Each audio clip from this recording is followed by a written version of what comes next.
Have you ever stared at your phone, wondering why someone who once couldn't live without you suddenly disappeared like you meant nothing? No message, no explanation, just silence.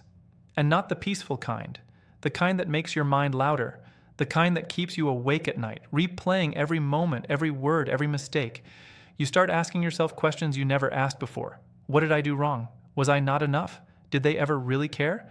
And the hardest part is not the breakup itself. It's the unfinished feeling. It's the absence of closure. Because when something truly ends, you feel it. There is a finality, a clear line. But this feels different. This feels like a door that was never fully closed, and deep down you can feel it. Something is still there. This is where most people get trapped. Not in love, but in confusion. Because silence creates stories, and your mind starts filling in the blanks. Sometimes you blame yourself, sometimes you blame them. But either way, you are stuck in a loop, waiting, thinking, hoping. But what if I told you this silence is not random? What if this distance, this cold behavior, this sudden disappearance is not the end of the story, but part of a pattern? And if you stay with me till the end of this video, you will understand something most people never do. You will see the hidden tests. You will understand the psychology behind their actions. And most importantly, you will learn how to stop losing yourself in the process. Because this is not just about them. This is about you, your mind, your emotions, your power. You see, when an avoidant person walks away, it doesn't always come from a lack of feeling. In fact, sometimes it's the opposite. They feel too much. And instead of leaning in, they pull back. Instead of communicating, they disappear. Because closeness for them is not comfort, it's pressure. So when they leave, they don't leave cleanly. They don't give you the closure you deserve. They leave behind silence. And that silence becomes your battlefield. You check your phone more often. You overanalyze small details. You replay conversations. You imagine scenarios. You create meaning out of nothing. And slowly, without realizing it, you start losing control of your own emotional state. This is how silence controls you.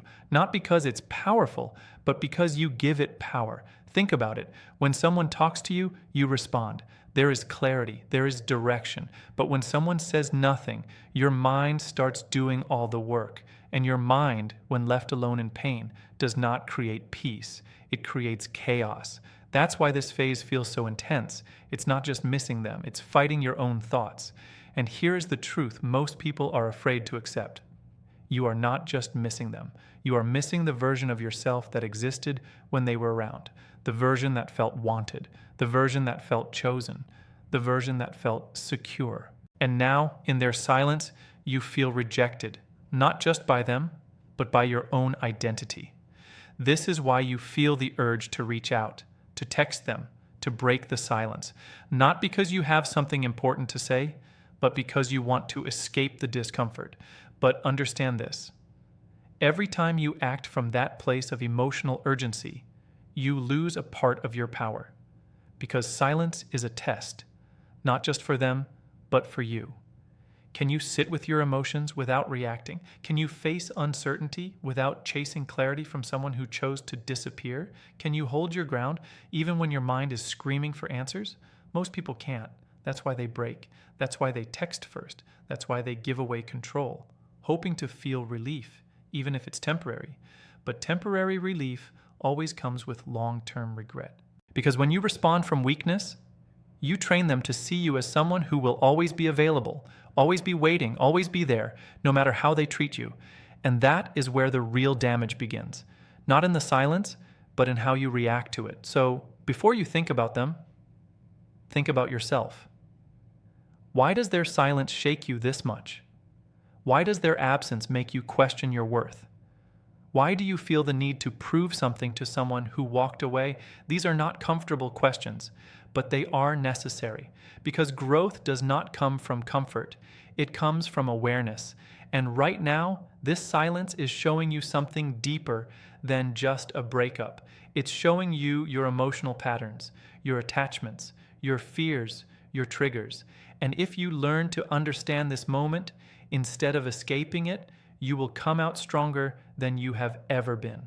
Because the strongest people are not the ones who avoid pain. They are the ones who face it, understand it, and grow through it. So don't rush this silence. Don't try to fill it. Don't try to control it. Sit with it, observe it, learn from it, because what feels like an ending right now might actually be the beginning of a transformation you didn't even know you needed. And as we move forward, you're going to see that this silence is not just emptiness. It's the first test. What makes this even harder to understand is that the person who creates the deepest confusion is often the same person who once made you feel the deepest connection. That is why your heart keeps fighting your logic. One part of you is trying to accept the distance. Another part is still holding on to the memory of who they were when they felt close, warm, open, and real. And this inner conflict is exactly where so many people get stuck. They judge the avoidant by normal emotional rules, but avoidants do not operate from normal emotional comfort. They often live inside contradiction. They can want love and fear it at the same time. They can crave connection and still run the moment it begins to feel too deep. They can miss you and still avoid reaching out. And if you do not understand this pattern, you will keep taking their behavior personally when, in reality, much of it was built long before you ever entered their life. An avoidant does not usually shut down because nothing is there. They shut down because too much is happening inside them and they do not know how to carry it in a healthy way. Their nervous system reads intimacy like pressure. Real closeness can feel like losing space, losing control, losing emotional safety. So when things begin to matter, when feelings become real, when attachment becomes stronger, they do not always move toward love. Many times, they move away from it. Not because your value dropped, but because their fear rose. That is what makes this kind of pain so cruel. You are trying to make sense of the breakup through effort, honesty, communication, and emotional depth. While they are often reacting through survival, distance, and internal panic, they do not even fully understand themselves. This is why many avoidants can look calm on the outside while carrying chaos underneath. They may appear detached, unbothered, or emotionally unavailable, but what you see on the surface is not always the full truth. Some of them learned very early in life that emotions were not safe.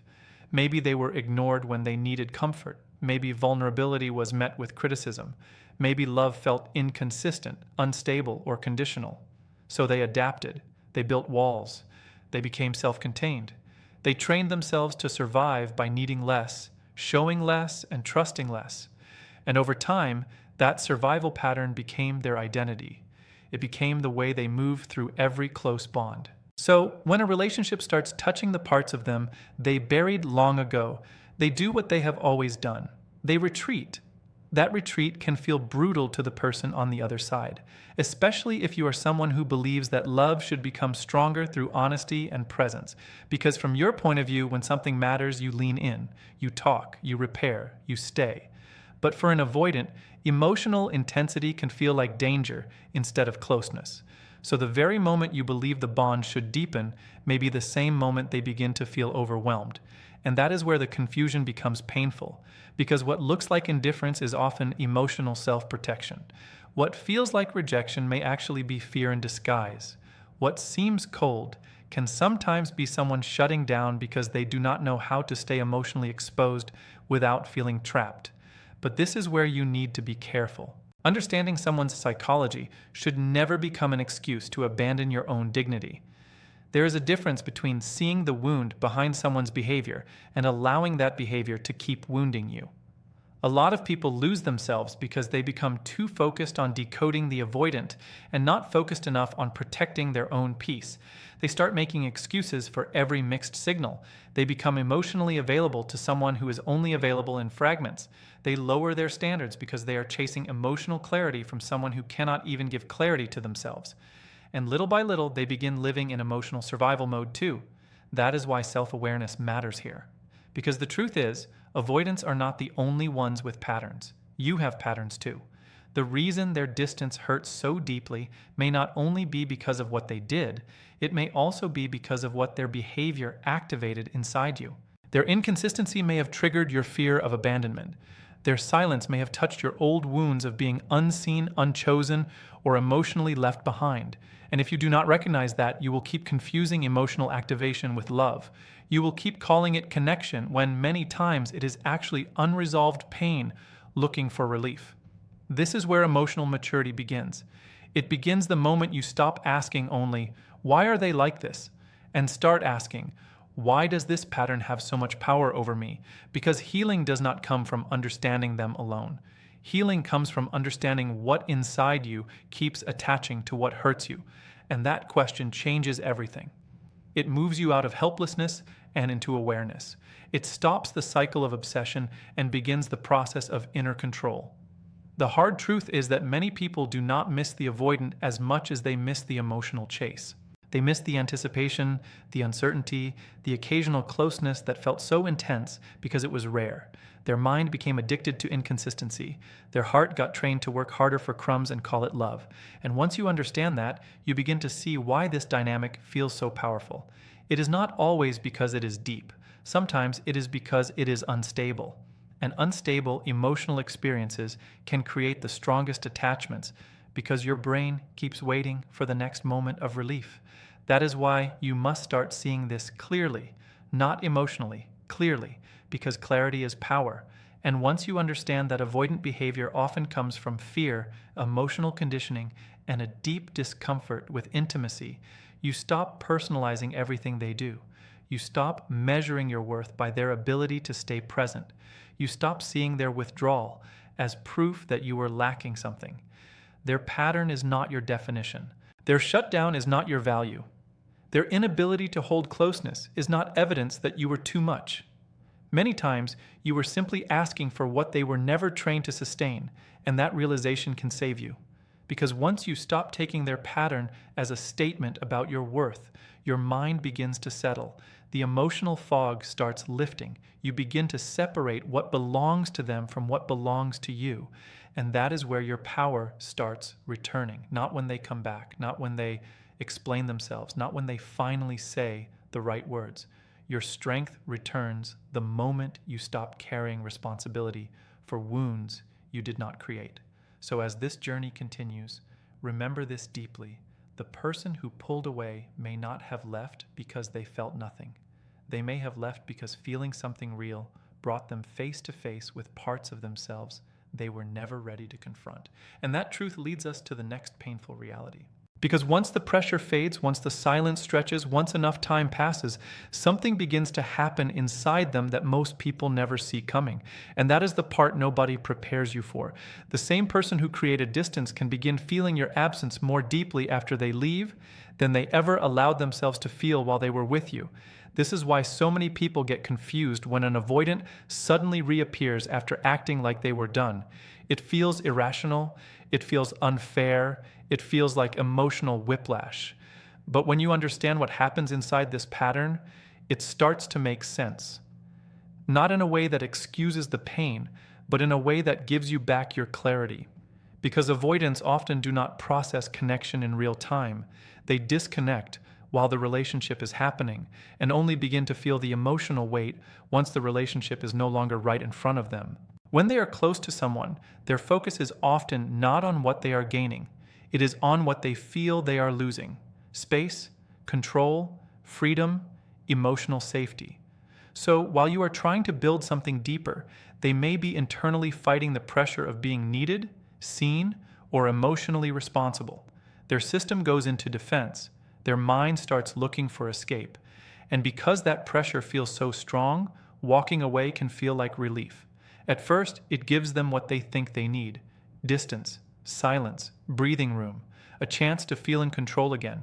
That is why right after the separation, they can seem fine, sometimes even too fine, sometimes colder than you thought possible. But what looks like peace in the beginning is often only numbness with space around it. Because once the intensity fades, something changes. Once you stop reaching out, once your energy is no longer around them, once the emotional pressure is removed, the thing they were running from no longer feels threatening, and that is when the truth starts catching up. The bond they tried to minimize begins to feel real. The absence they thought would free them begins to feel heavier. The moments they avoided emotionally while they were still with you begin to return in memory, often stronger than before. This is why time works differently on avoidance. While many people feel the breakup immediately, avoidants often feel it in reverse. At first, they feel relief. Later, they feel loss. And that delayed emotional reaction is what confuses so many people. Because by the time the avoidant starts feeling the emptiness, you have already been carrying it for weeks or months. You have already been fighting through the hard part. You have already cried, questioned, replayed, and endured the emotional shock. Meanwhile, they were in the stage that looked calm. So when they begin to feel your absence, it can seem sudden. But it is not sudden. It is delayed. And there is a big difference between those two things. This is why you must stop using their silence as proof that they moved on. Silence does not always mean peace. Distance does not always mean detachment. Sometimes it means they are avoiding what they have not yet built the courage to face, and what they often cannot face in the moment becomes impossible to ignore later, especially when they begin to realize that your presence did more for them emotionally than they admitted while you were there. This is where memory becomes powerful. Once you are no longer accessible, the relationship is no longer filtered through pressure. It becomes filtered through absence. And absence has a strange way of revealing value. The things they once took for granted become visible. Your consistency, your emotional warmth, your care, your attention, your loyalty, your energy. The small things that felt ordinary when they had constant access to you can start feeling rare once you are gone. And the more emotionally unavailable someone is, the more likely they are to recognize value after losing it rather than while they still have it. That is one of the most painful truths in these dynamics. Some people do not understand what they had until they no longer have direct access to it. But this is where your mindset matters, because when you know this, you must be careful not to turn it into false hope. This understanding is meant to bring you awareness, not addiction. It is not meant to keep you waiting. It is meant to help you stop taking everything so personally. Because if an avoidant begins feeling the connection later, that does not automatically mean they have changed. It does not automatically mean they are ready. It does not automatically mean they can suddenly love in a healthy, grounded, stable way. Feeling loss is not the same as being emotionally mature enough to repair what was broken. And many people make that mistake. They think, if they miss me, then everything can be different now. Not always. Missing you means you mattered. But maturity determines whether they can return in a way that does not repeat the same damage. And if you forget that, you will confuse emotional return with emotional readiness. That is why this part of the journey requires discipline, not just emotional understanding, but self-control. Because once you know avoidants often feel the breakup later, your wounded heart may start holding on to the idea that they will come back. It may start watching for signs. It may begin reading meaning into every small thing, a profile view, a random like, a silent appearance, a strange coincidence. And before you know it, your healing becomes tied to their timeline instead of your own growth. That is dangerous. Because the moment your peace depends on whether someone eventually realizes your value, you have handed your emotional future to the very person who already showed you inconsistency. Do not do that to yourself. Your healing cannot be based on whether they wake up one day with regret. Your healing has to be based on who you are becoming while they are absent. That is the real shift. That is where your power lives. Not in hoping they return, but in reaching a point where their return is no longer the thing that defines your worth, your progress, or your identity. Still, you must understand this pattern deeply because it explains why avoidants often circle back after periods of distance. They leave to escape intensity. They calm down once the pressure is gone. Then the bond resurfaces in a safer emotional environment. And once it does, they begin wondering about you, thinking about you, feeling the space you once filled. That is where curiosity returns. That is where their internal conflict starts growing. And that is where the story begins to shift, because when they do begin to feel the emotional weight, they rarely return in a clear, direct, healthy way at first. They almost never walk back in with full vulnerability, emotional honesty, and complete self-awareness. Instead, they usually do something far more subtle, something indirect, something confusing, something designed to protect them from rejection while still giving them access to you. And that is exactly where the real testing begins. And this is where most people get blindsided. Because when an avoidant starts feeling your absence, they usually do not return with a confession. They do not come back saying, "Always, I was scared," or "I realized what I lost," or "I handled this badly." That kind of emotional honesty requires a level of inner security they often have not developed yet. So instead of returning with clarity, they return with caution. Instead of expressing what is really happening inside them, they reach out in a way that protects their ego, hides their vulnerability, and keeps them emotionally covered. And if you do not understand this, you will misread the moment completely. Their return rarely looks like love in the beginning. It looks small, almost meaningless. A random message, a casual reaction, a short check-in that feels strangely empty for someone who once meant so much. Sometimes it is one word. Sometimes it is a question that could have been asked by anyone. Sometimes it sounds so emotionally flat that it leaves you even more confused than silence did.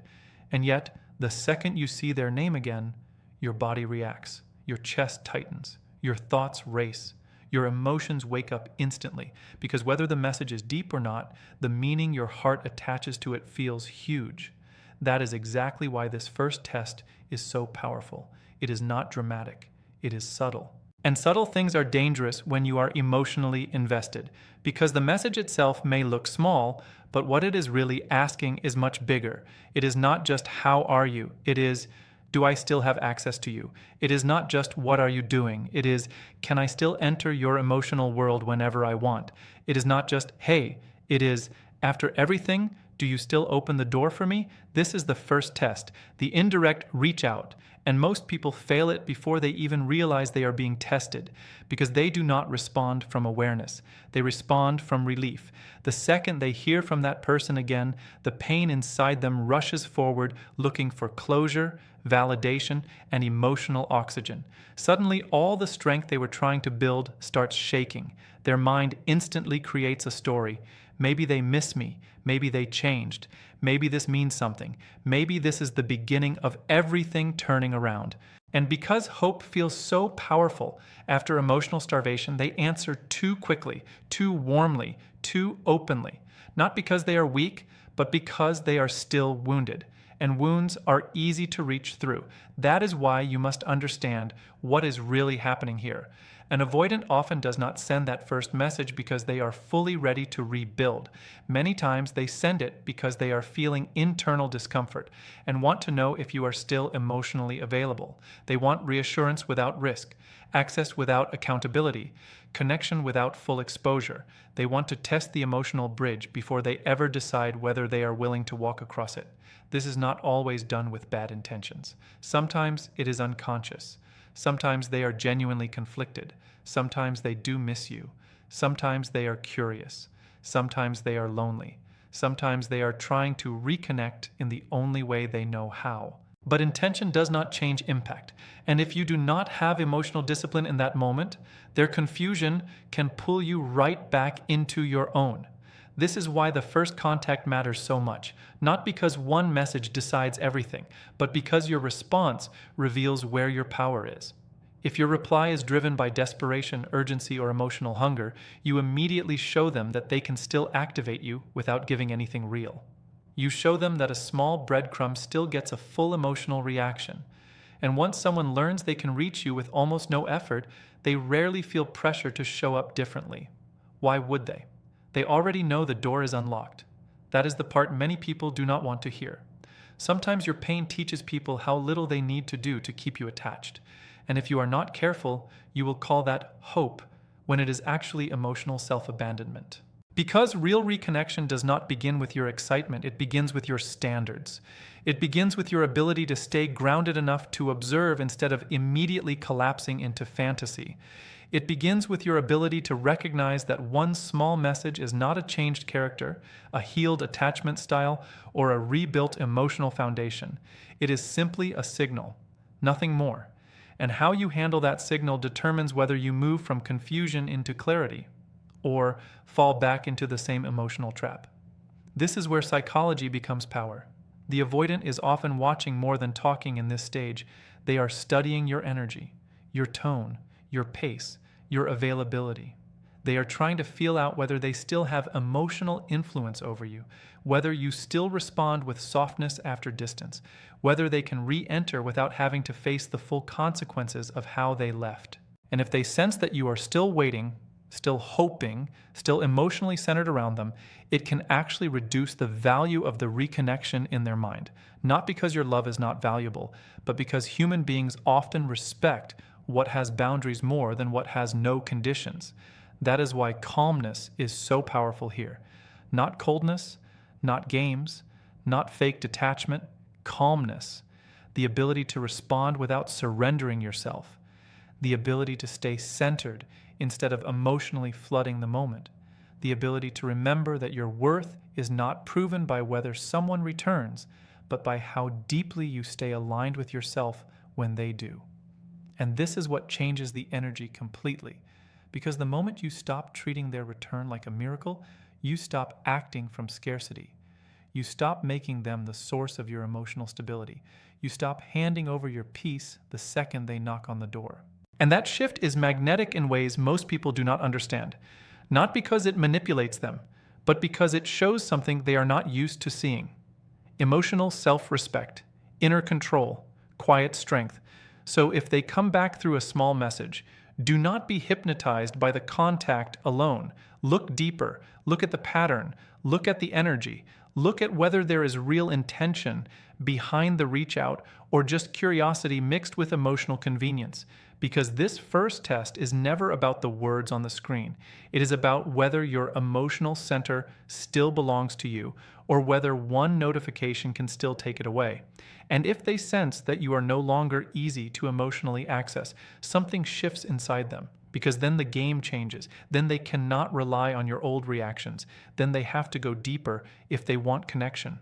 And that is often when they move into the next test, the one that reveals whether your emotional balance is real or whether it only exists when they are absent.